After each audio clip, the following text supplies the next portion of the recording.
Hi everyone, welcome back. This is Keshia Martin. I am here to talk about compassion. I wanted to touch about this so that way we have a better understanding of how to exercise compassion from our spirit senses and how to actually apply that into our physical lives. Okay, compassion is basically understanding the other side, knowing and having a feeling of what that other person may be going through and putting yourself in their shoes.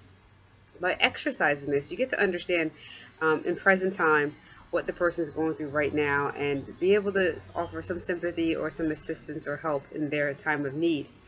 In other situations, maybe it's exercising compassion with decision making. In business, you may see that someone's working on something or getting ready to make some decisions. By just agreeing with them and saying, "Oh, you have it," and then watching them maybe possibly fall. Um, where you may actually have an idea to correct or prevent that is not always the ideal thing. So what I'm trying to say is that there's sometimes that people have an idea, but they allow fear to stop them from actually helping someone because they have their own levels of self-doubt within themselves. And a lot of times this doesn't get expressed until afterwards. Afterwards, meaning when everything has happened or things have gone wrong, the level of "I told you so's" or the expert in hindsight tends to step in. What I would like us to do is to try to start to implement more ways of compassion and thinking ahead or thinking at that time, being in the now when somebody's speaking, to pick up on the vibration levels to feel if it actually feels right or wrong at that time. It doesn't mean to become the mother hen of a person, but it means being aware of the situation, so being cognitively in tune so that way you both can intuitively make those decisions and watch if mistakes do occur, being a part of the learning process in a constructive manner. So I wanted to just talk just a little bit about the compassion. Right now I see there's so many ways that people have more judgment, or they're the expert in hindsight after something tragically happens, accidentally happens, or even just in your daily life and implementations, not having that chat behind somebody's back instead of actually helping them out. Now, if the chat is to kind of help come to a solution, that's different, because at least we're working towards something progressive and we're being that light within ourselves to actually help the person out. If the person rejects you, hey, you're right. Sometimes not everybody wants help. Sometimes people are just very content in just venting and being miserable in their life. At that point, you don't overextend yourself, but you send positive energy over to them.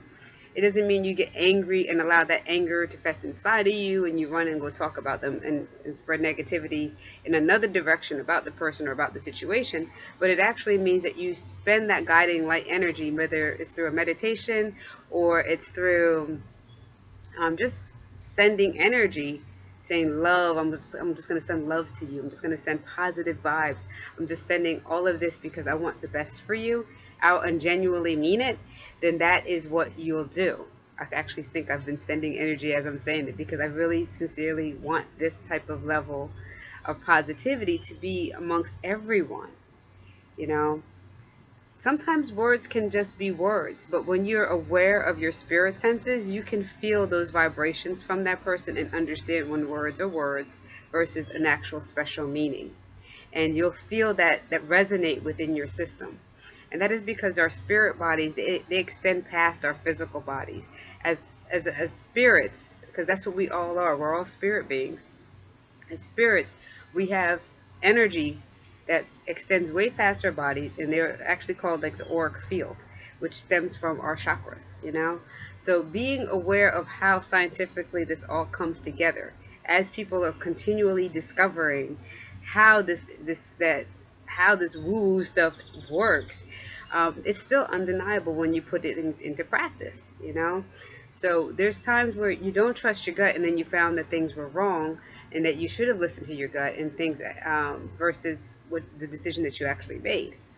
So by being in tune with your spirit, you get to learn how to feel, and by learning how to feel and understand not just what the person's going through so you can understand it and be aware, but so that way you both can make cognitive decisions together. And if that person's not as developed, because everyone's at their own stages, we understand that and we allow the ego to go away, so that way you can actually exercise compassion in each other's developmental growth spiritually. Okay? Wanted to thank you once again for listening. Check out and please subscribe below, because I have some great opportunities, some coaching programs, and I have some one-on-ones and a membership. I am so excited about this. It's the Spiritual GPS Memberships Program. It'll allow you at any time of the day, 24 hours a day, 7 days a week, to just hop on and learn one-on-one skills to develop yourself spiritually, so you can understand your vibrations, understand who you are as a spirit body, and understand how to connect. So it's all a learning phase. We're all growing, and I can't wait till you can actually join right in with me. So sign in, Spiritual GPS. If you want to hear the hot deals and opportunities that I'll be coming soon, sign up right down below, and I will check you later for our next upcoming videos. All right? See you soon.